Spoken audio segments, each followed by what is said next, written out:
I'm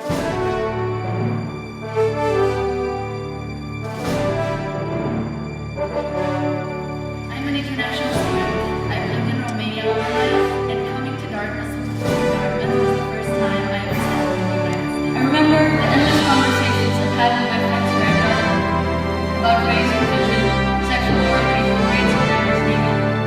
And it is these conversations that have made me realize my own bias. Dartmouth is a place where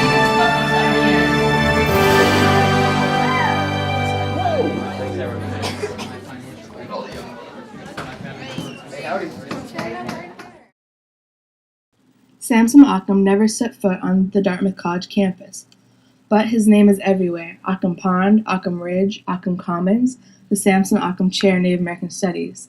If the college were given to honoring its luminaries with statuary, there would surely be an Occam statue or bust to accompany those of Eleazar Wheelock and Daniel Webster. Occam was, in effect, Dartmouth's first development officer. Without him, it is fair to say there would have been no Dartmouth College. But the Dartmouth College that Occam helped to create was very different from the one he hoped to create. A Mohegan from Connecticut, Occam was the first native student of Eleazar Wheelock, a Congressionalist minister who devoted much of his life to educating Indians. For Wheelock, educating Indians meant converting them Christianity and to English ways, teaching them to read, write, and study the classics, and then sending them back to Indian country as missionaries.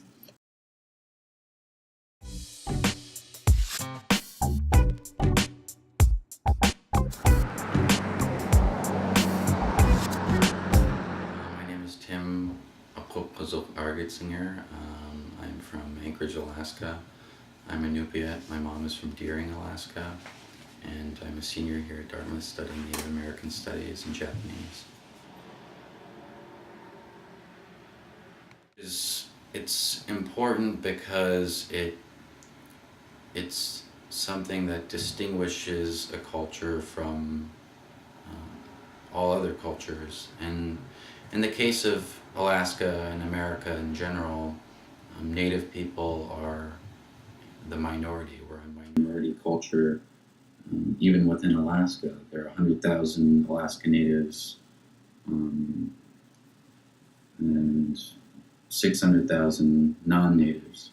And even within the 100,000 Alaska Natives, people speak a number of different languages, so it's more difficult, I'd say, in our situation to preserve our language and to use it in a way that is meaningful and useful than, say, in Nunavut or in Greenland, where the native people are the majority and where everyone, for the most part, speaks a common dialect.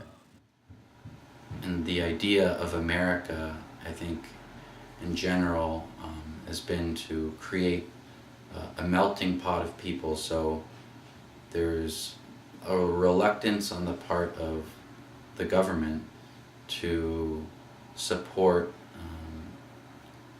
language revitalization, although that's changing because it's something that would signify a culture or a population as being different.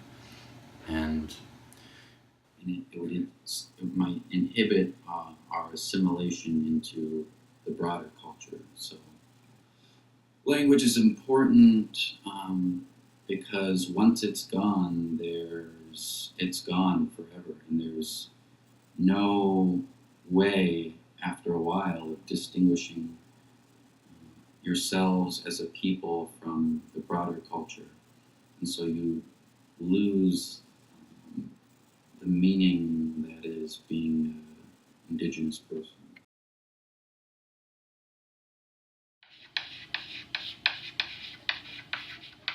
We want the language to continue. It's going to be up to us as parents, as students who are asking that their parents speak to them in the language. That'd be another instance where a parent would have to acknowledge that this is something that I want for my child, and so I'm going to do this. And in Alaska, in Inupiat communities, that may not always be the case. That maybe that's not something that most parents see as valuable. And so it's hard to say. I mean, it's possible. I mean, that could happen, but the reason why it hasn't happened already is because people don't care enough about the language to have thought of it, really. So this language immersion programs are new in themselves. They're still new, but they're not universal. It's not like they're across the board. Not all communities have these, for a number of different reasons. But in my view, the only reason why native language revitalization isn't it hasn't gained that sense of urgency. It hasn't gained that sense of immediacy yet. Is because the parents, because the parents decide what they want for their kids. Parents know where they want to see their children going. So until parents get together and collectively say, this is something that we need if we want our culture to continue, because language is most of a culture. It's probably the most important part of a culture.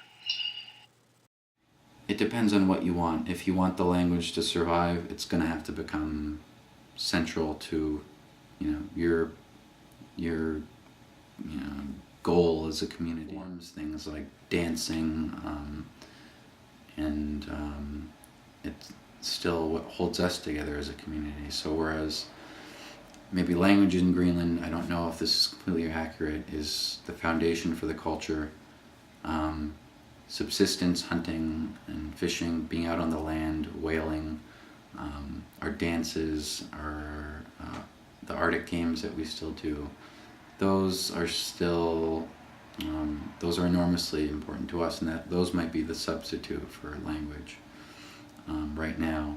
And I think language has to come back, and I think language is important than all of those things.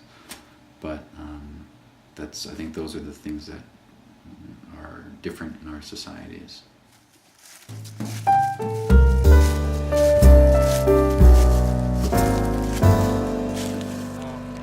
Dewey Hoffman sa uza, de hun danaka hes la koslio seasoni, dlega hutana islan. Sa yeshlniu D. Olin, yes David Hoffman, yes Helan. Ina A. Badeshnaka, Fred Olin, yes Lillian Olin, yes Helan. Ita A. Badeshnaka, Fred, George Hoffman, yes Helen Hoffman, Helan. Tlaulora hoots ends at Antelit, the hoon Anchorage Ladom. Danaka Chadocholige. So I said, my name is Dewey Hoffman, while in our language, my name is Koshlio. It means a good long distance walker. And I'm from Ruby, Alaska originally, and I live in Anchorage. And then I said who my parents are, D. Olin and David Hoffman. And then my mom's parents and my dad's parents. And then the last part I said, Danaka Chada Cholige Ech. It means I'm learning our language. Our language is Danaka, or Koikan Athabaskan. A couple years ago, actually, I never really thought about these types of issues until I left home. So when I came to school here, I met a lot of people from native communities who had stronger connections to the language. One in particular, my friend Dylan Long, he's Navajo from New Mexico, and he really encouraged me to think about ways that I can start to learn more about our language and our traditions, and he really was influential in pushing me to think that way at Dartmouth. And then and so I ended up taking a year back home after my sophomore year. So after my second year here, I went back home to Alaska for 9 months, and I was working, and then also I went to live with my grandma, my mom's biological mom, Lillian Olin. She's the one who I acknowledged in my introduction. She helped me learn some little things, learned about family history, and from her I learned a lot of kitchen phrases, like "Basla nda," like "pass me the butter," or you know, "Sakhla nda," "pass me the sugar." We have a lot of loan words from Russian, so she encouraged me in that way too, and that's really the first time that I really tried to actively learn it. So that's a little bit about where I'm at. And then as I'm thinking about the future, like that experience really made me realize how I want to teach my own children our language. And to do that, I have to really try and connect with my grandma and other elders, and I guess be more serious about pursuing it full time. Because here at school, like I have my phrase book and my dictionary, but it's not really, it's kind of out of context over here. I have so much other stuff going on that it's kind of hard to just make time in the day to just focus on that.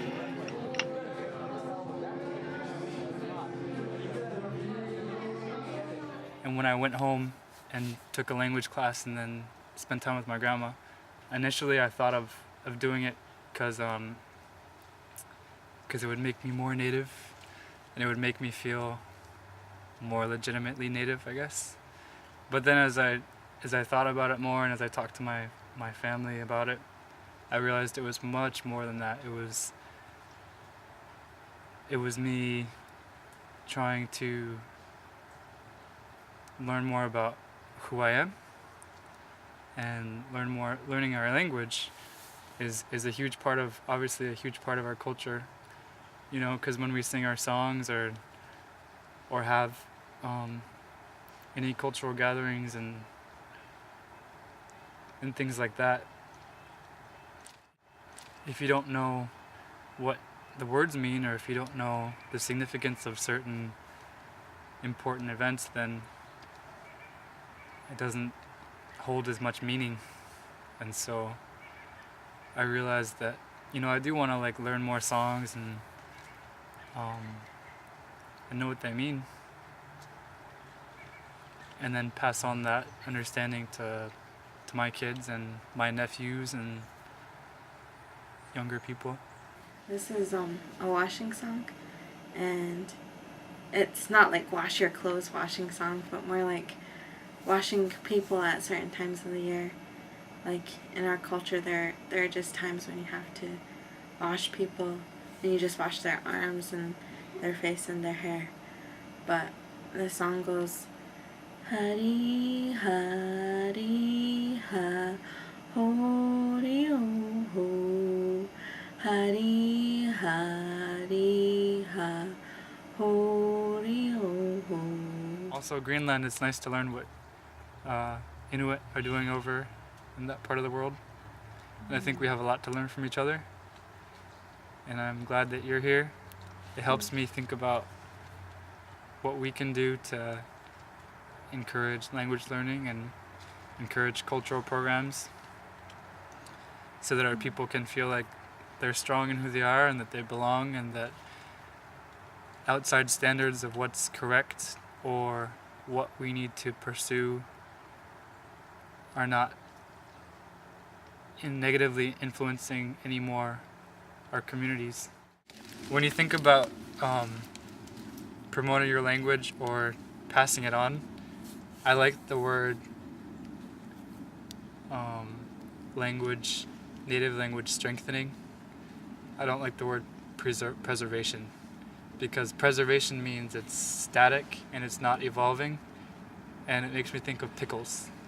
So I don't think preservation is the best way to describe carrying on your language and keeping it alive. It was like that push to get home, and it was that draw to get home, and started thinking about the ancestors and how they were feeling as they got closer and closer. The run made me feel good because we honor our ancestors. I know that it's pretty emotional. Some of us, we have to rely on what inner strength we have.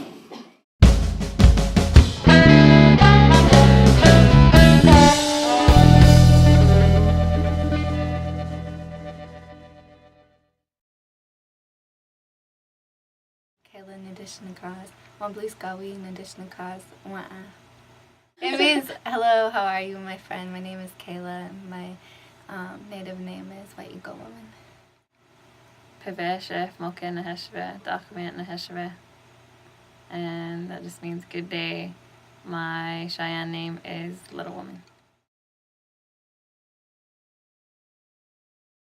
I think it's really important to know your own language because it's easier to understand your traditional stories when they're told in your language and then translated into English. Sometimes you lose some of the meaning of the story and the history of your people.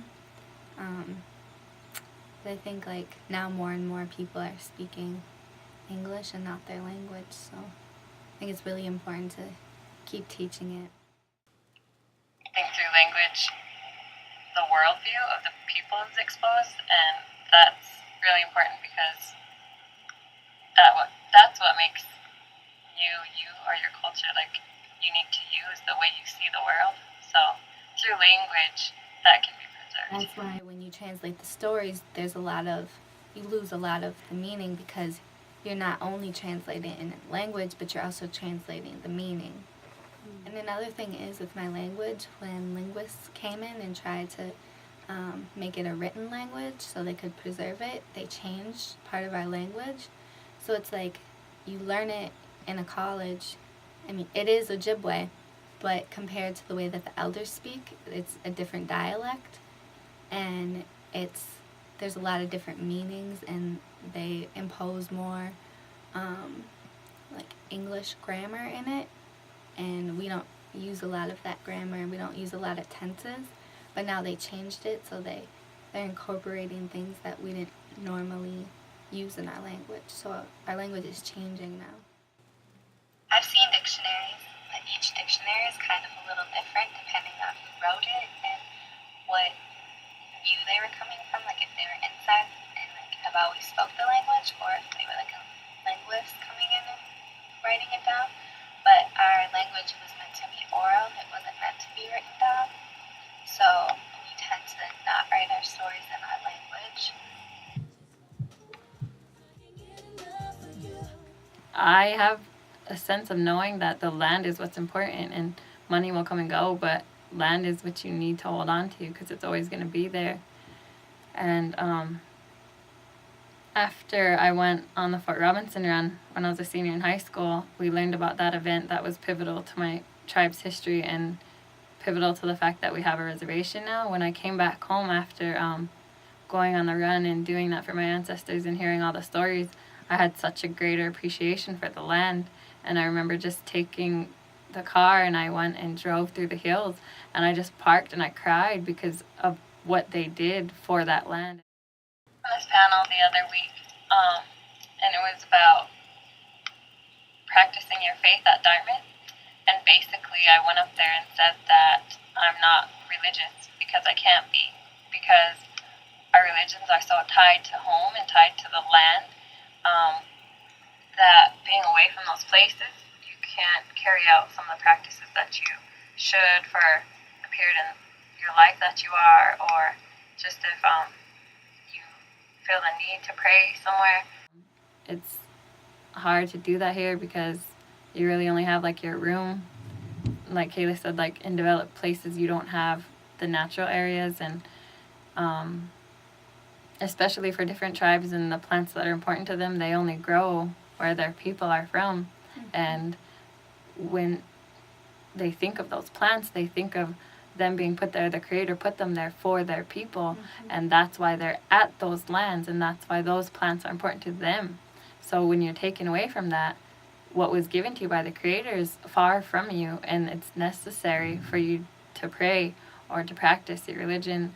And so I think that's why land is pivotal to our existence as a people. Before I left in my ceremony, we were talking about exactly what Cinnamon just mentioned, like how it's hard, like, you know, you should be home learning your traditional ways and living that life, but you also have to learn Western academia because that'll help you better your people in the end. And like the way my namesake, my medicine man, he explained it was that the white men, they walk one path, and the Native Americans, they walk another path, and they're both headed in the same direction. Sometimes they're really close together, sometimes they're really far apart, and sometimes they cross.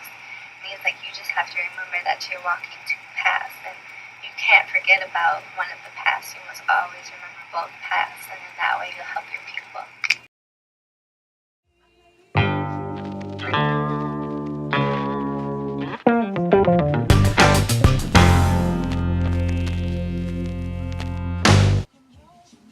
During powwow, we bring home here and we make it echo, and it's loud and people can't get away from it, and they have to recognize us and they have to acknowledge us and our presence. And those who take the time to sit and watch a powwow or ask questions and actually learn from us, they'll see the intricacies of the different styles of dance or beat, or just there's so much in our culture that people don't see or don't even think exists because of stereotyping and because of just the images that are put forth by media, which aren't true all the time. So I think it's important to for us now to be able to represent ourselves in those large venues, because that way we're getting across the truth. And I think oftentimes, because of the systems that we're under, the truth isn't shared. Our worldviews are so different that they've kept us existing in our places where we live for thousands and thousands of years, that it's important to recognize that our knowledge is legitimate and that we know where we come from. And I think I always hear what's good for Native people is good for everybody. So the way that Native people have existed and treated the environments that they're in, if that knowledge is shared and if those practices are followed, it's good for everybody. It'd be good for this country, it'd be good for the world. And so I think it is true that Native people do have a lot to teach and share with non-Natives, that they just need to be given the opportunity to.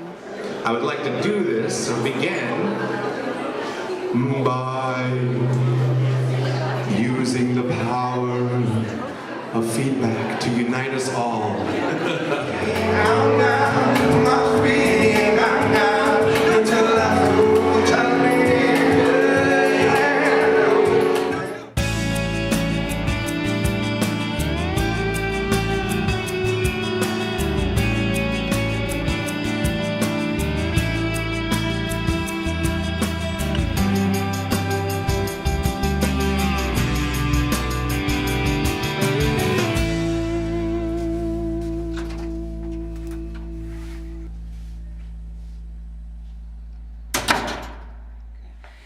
Lalama na Darren Matua, but no go young to move epkita. Na ask one more who yet na Dartmouth the Tugan event into Hopila by Hapisoma talk sweat about Doyama, Hopila by Katuka young, but almost he gets Hako by Papas, no matter young, Kunta young, Hopila by Papuka enemy Atota. It apas one neck pasapia scanati, Tana aspas, Naka by Maki young Sumatak Paquine. My name is Dan Melvin. I'm from Hopi Reservation, Spider Mound. I'm a 9 at Dartmouth College, or I'm an 8 at Dartmouth College, and I'm speaking about Hopi language. I'm of the Roadrunner and Mustard Seed clans of Hopi, which originally originated in Zuni, which is in New Mexico, which is about a good 3-hour drive east of the Hopi Reservation in northeastern Arizona. Basically the home, and this is second mesa here, but there's 3 mesas. There's one here, and there's one on the side, and the houses are on top of each of the mesas. So the houses are way up high.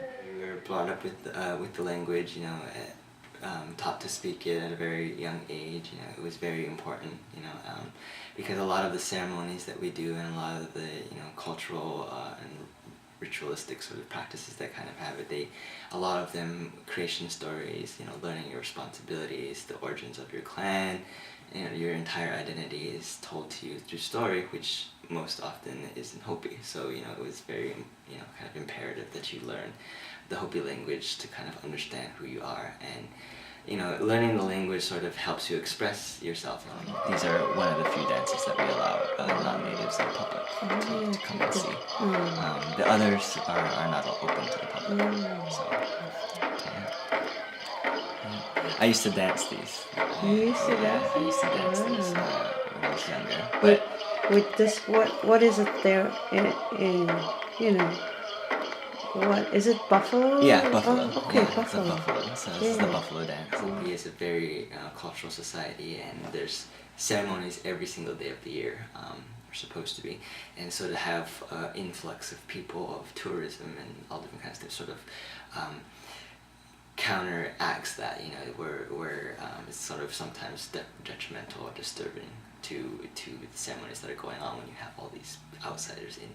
And Hopi also has sort of a bad history with people coming in, because we ask that people respect the ceremonies that go on during the day, dances and stuff, which used to be visible to the public, but because a lot of people in the 70s and 80s were very disrespectful, they took some of our sacred dances and made them into comic books, things like that weren't very respectful. We're sort of very careful about who we allow on the reservation, and as you filmed earlier, the Hopi do not allow cameras or any kind of recording equipment on the reservation.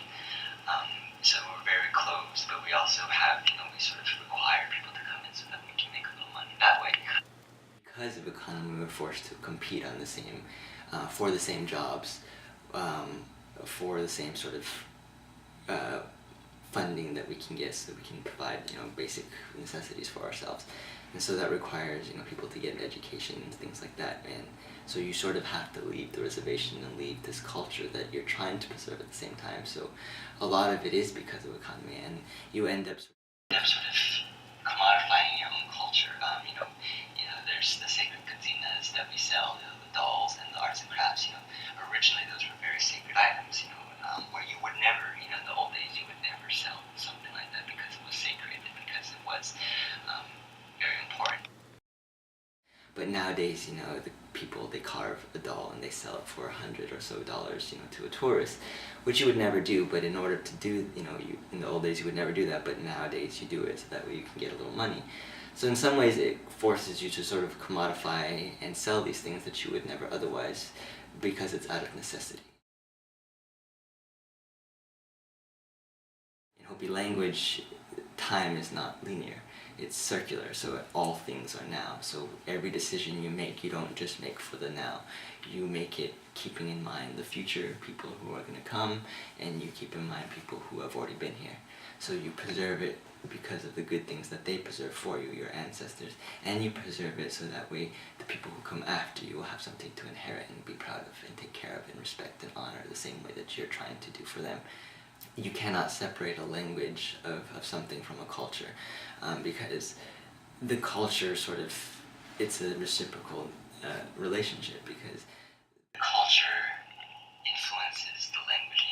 Language is an expression of that culture. The words that you use are an expression of what you believe, and what you believe is defined by your culture, who you are.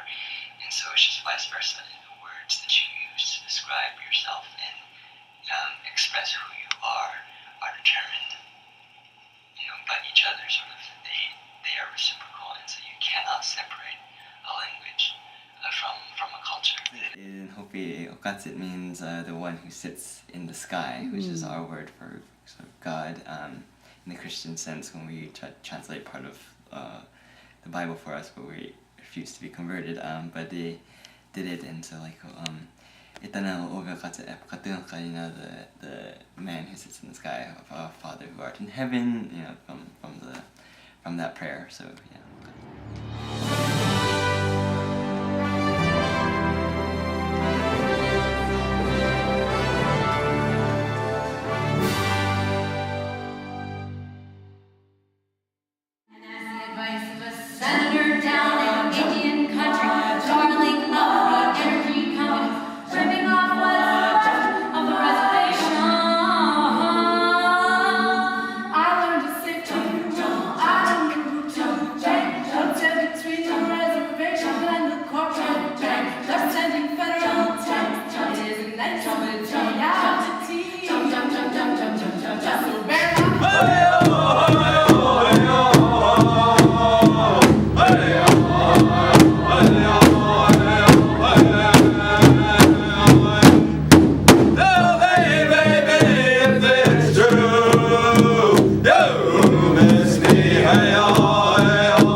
So these reddish colors.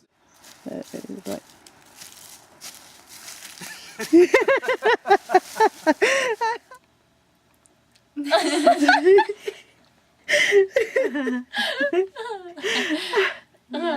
Silly girl. Yeah, sila is it's up high, you know, Up like high. A sort of the firmament sort of thing, sila. So, it's very-